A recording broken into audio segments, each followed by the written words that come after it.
Welcome to chef Madras Murali kitchen. இன்னைக்கு நீங்கள் பார்க்க போகிற டிஷ் வந்து என்ன அப்படின்னா கத்திரிக்காய் காராமணி மண்டி.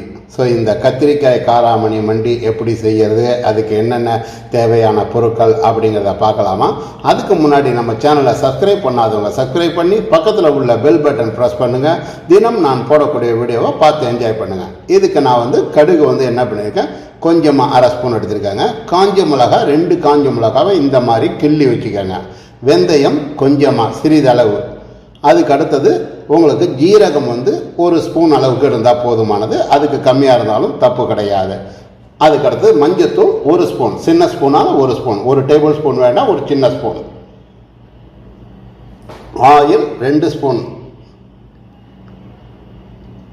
நமக்கு தனி மிளகாய் தூள் வந்து அரை ஸ்பூன் அளவுக்கு போதுமானது. காரம் நம்மளுடைய தேவைக்கு ஏற்பதான். சால்ட் தேவையான அளவு. அரிசி மாவு நான் இதுக்கு வந்து 1 ஸ்பூன், பெரிய ஸ்பூனால் 1 ஸ்பூன் யூஸ் பண்ணியிருக்கேன். நீங்களும் உங்களுடைய தேவைக்கு தகுந்த மாதிரி அரிசி மாவு யூஸ் பண்ணிக்கோங்க. புளி வந்து நான் நெல்லிக்காய் அளவுக்கு எடுத்திருக்கேன். இந்த நெல்லிக்காய் அளவுக்கு எடுத்ததை எவ்வளோ தண்ணி ஊற்றி நான் கரைச்சிருக்கேன் அப்படிங்கிறத பாருங்கள். இந்த அளவுக்கு இருந்தால் போதுமானது தண்ணி. புளி தண்ணி ஜாஸ்தி வேண்டாம். கத்திரிக்காய் வந்து சின்ன கத்திரிக்காயை 3 கத்திரிக்காய் எடுத்திருக்கேன். ரொம்ப பெரிய கத்திரிக்காயாக இருந்தால் 1 கத்திரிக்காய் போதுமானது. அதுக்கடுத்தது காராமணி. இந்த காராமணி நான் வந்து என்ன பண்ணியிருக்கேன், 2 காராமணியை எடுத்து இந்த சைஸுக்கு சின்ன சின்னதாக எடுத்திருக்கேன். பீன்ஸு கிடையாது, காராமணி உங்களுக்கு நல்லா தெரியும். இந்த காராமணியை நான் இந்த சைஸுக்கு எடுத்து கட் பண்ணியிருக்கேன். இப்போது நாம் என்ன பண்ணணும் அப்படின்னா, அதுக்கடுத்தது இந்த நம்ம அரிசி களைஞ்ச தண்ணி இதுக்கு கண்டிப்பாக தேவைப்படும். ஸோ அதையும் உங்களுக்கு எதுக்குங்கிறத சொல்கிறேன். வெங்காயம், பெரிய வெங்காயமாக நான் 1 வெங்காயத்தை எடுத்து இந்த சைஸுக்கு கட் பண்ணியிருக்கேன். நீங்களும் இதை மாதிரி கட் பண்ணிக்கோங்க, அப்போ தான் உங்களுக்கு பார்க்க அழகாக இருக்கும். பச்சை மிளகா 2 பச்சை மிளகா. காரணம் என்னென்னா, நம்ம மிளகாத்தூள் வேறு போடுறோம், பச்சை மிளகாவும் போடுறோம். காரம் பார்த்து யூஸ் பண்ணுங்கள். கருவேப்பிலை கொஞ்சமாக நீங்கள் எடுத்துக்கோங்க.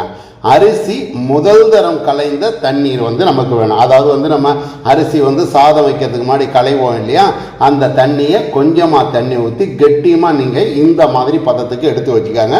உங்களுக்கு நான் எதுக்குங்கிறதையும் நான் சொல்கிறேன். இப்போது நான் என்ன பண்ணியிருக்கேன், இதுக்கு வந்து 2 ஸ்பூன் அளவுக்கு ஆயில் நான் ஊற்றி உங்களுக்கு கடுகு போட்டிருக்கேன்.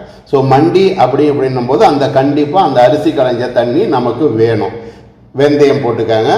கடுகு, வெந்தயம், நீங்கள் ஜீரகம், காஞ்ச மிளகா இதெல்லாம் கம்பல்சரி. இதெல்லாம் போட்டுட்டு நீங்கள் என்ன பண்ணணும், பச்சை மிளகா 2 வாய்க்கறி வச்சுருந்தோம் இல்லையா, அதையும் நீங்கள் போட்டுக்கிட்டு என்ன பண்ணுங்கள், வெங்காயத்தை போட்டு நீங்கள் வதக்கணும். ஸோ கருவேப்பிலை வந்து கொஞ்சமாக போட்டு பண்ணிக்கோங்க. இந்த பச்சை மிளகா போட்டு லைட்டாக கடுகு, வெந்தயம் இதெல்லாம் ஜீரகம்லாம் பொரிஞ்ச பிறகு நீங்கள் வெங்காயத்தை போடுங்க. ஸோ இந்த வெங்காயத்தை போட்டு நல்லா நீங்கள் என்ன பண்ணணும் அப்படின்னா, ரொம்ப நேரம் வதக்கக்கூடாது. வெங்காயம் வந்து அரை மதகு வெந்தால் போதுமானது. அதாவது வெங்காயம் வெந்திருக்கணும், அதே சமயம் வதங்கி இருக்கணும், அதே சமயம் கொஞ்சம் நெத்து பதமாகவும் இருக்கிற மாதிரி பதத்துக்கு வேணும். இப்போ பாருங்கள் நான் எப்படி பண்ணியிருக்கேன் பார்த்தீங்களா. இந்த மாதிரி பண்ண பிறகு நாம் வெட்டி வச்ச கத்திரிக்காயையும் காராமணியையும் இதில் ஆட் பண்ணுங்கள். போட்டு ஒரு பெரட்டுங்க. இந்த கத்திரிக்காய் காராமணி மண்டி பார்த்தீங்க அப்படின்னா, ஒரு பெரிய ஸ்டார் ஹோட்டலுக்கு ஒரு பார்ட்டிக்கு நான் 3000 பேருக்கு வரைக்கும் செஞ்சு கொடுத்துருக்கேன். இதை வந்து என்னுடைய ஃபேஸ்புக் முகநூல் பக்கத்தில் செஃப் மெட்ராஸ் முரளி அப்படிங்கிற முகநூல் பக்கத்தில் பார்த்தீங்க அப்படின்னா 3000 பேருக்கு செஞ்சதுக்கான லைவ் வீடியோவே நீங்கள் பார்க்கலாம். அதையும் நீங்கள் போனீங்கனாலும் பார்க்கலாம். ஸோ இது வந்து உங்களுக்கு சின்ன குக்கிங்காக நான் செஞ்சு காட்டியிருக்கேன். ஸோ இந்த கத்திரிக்காய் காராமணி இதெல்லாம் போட்டு நல்லா நீங்கள் வதக்கின பிறகு நீங்கள் என்ன பண்ணுங்க அப்படின்னா, கரைச்சி வச்சோம் இல்லையா புளித்தண்ணி, இந்த புளித்தண்ணியை நீங்கள் இதில் ஆட் பண்ணுங்கள். கொஞ்சமாக தண்ணியும் நீங்கள் ஆட் பண்ணிக்கோங்க. ரொம்பவும் வேண்டாம் தண்ணி. ஏன்னா காரணம்னா அரிசி மாவு நான் கரைச்சி ஊற்றுறோம் அப்படிங்கிறதுக்காக தண்ணி நிறையா ஊற்றாதீங்க. ஏன்னா நம்ம சாதம் இது அரிசி களைஞ்ச தண்ணீர் வேற ஊற்ற போகிறோம். ஸோ இதுக்கு தேவையான சால்ட்டு, இந்த புளித்தண்ணியில் மஞ்சத்தூள் வந்து கொஞ்சம் ஜாஸ்தியாக இருக்கணும். நான் 1 ஸ்பூன் அளவுக்கு போட்டிருக்கேன். அதே மாதிரி ரெட் சில்லி பவுடர் நான் அரை ஸ்பூன், சின்ன ஸ்பூனால் 1 ஸ்பூன் போட்டிருக்கேன். பெரிய ஸ்பூனாக இருந்தால் அரை ஸ்பூன் போதுமானது. காரம் உங்களுடைய தேவைக்கு ஏற்ப. ஸோ இப்போ இதை மாதிரி நீங்கள் என்ன பண்ணணும், தண்ணி ஊற்றி இந்த கத்திரிக்காய் காராமணி வேகிற நேரம் இருந்தால் போதுமானது. ஸோ வெந்த பிறகு நீங்கள் என்ன பண்ணணும் அப்படின்னா, எடுத்து வச்ச அரிசி மாவு இருக்கு இல்லையா, இதை நீங்கள் ஃபஸ்ட்டு நீங்கள் ஊற்றணும். அரிசி மாவை ஊற்றி கொஞ்சம் திக்னஸ் ஆன பிறகு அடுப்பை ஆஃப் பண்ணிட்டு தான் இந்த சாதம் களைஞ்ச அரிசி களைஞ்ச கழ்நீர் அப்படின்னு சொல்லுவாங்க. அந்த கழ்நீர் அப்படிங்கிறத ஊற்றுனா மண்டிக்கு கரெக்டாக டேஸ்ட் இருக்கும். இப்போ நம்ம பாருங்கள், இந்த அரிசி மாவு ஊற்றின பிறகு கொஞ்சம் திக்னஸ் ஆகும். இப்போ நல்லா கொதிக்கும் பாருங்கள், உங்களுக்கு கொதிக்கும் போது காட்டுறேன் பாருங்கள். நல்லா கொதிக்கும் போது கொஞ்சம் திக்னஸ் இருக்கு, முன்னைக்கு போய் எப்படி திக்னஸாக இருக்கு இல்லையா? இந்த திக்னஸில் நீங்கள் என்ன பண்ணணும் அப்படின்னா, அடுப்பை ஆஃப் பண்ணிவிட்டு இந்த தண்ணியை ஊற்றினா அந்த வாசனை, அரிசியினுடைய வாசனை, பச்சை அரிசி வாசனை நமக்கு கரெக்டாக இருக்கும். இதோ பாருங்கள், இப்போ நான் ஊற்றுறேன் பார்த்தீங்களா?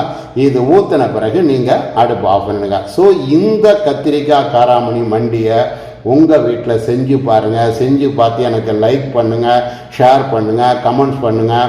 செஃப் மெட்ராஸ் முரளி சேனலை சப்ஸ்கிரைப் பண்ணாதவங்க சப்ஸ்கிரைப் பண்ணி பக்கத்தில் உள்ள bell button plus all notification அப்படிங்கிறத ப்ரெஸ் பண்ணிங்கன்னா தினம் நான் போடக்கூடிய வீடியோஸ் உங்களுக்கு வந்து சேரும். இப்போ மண்டி எப்படி இருக்குது பார்த்தீங்களா?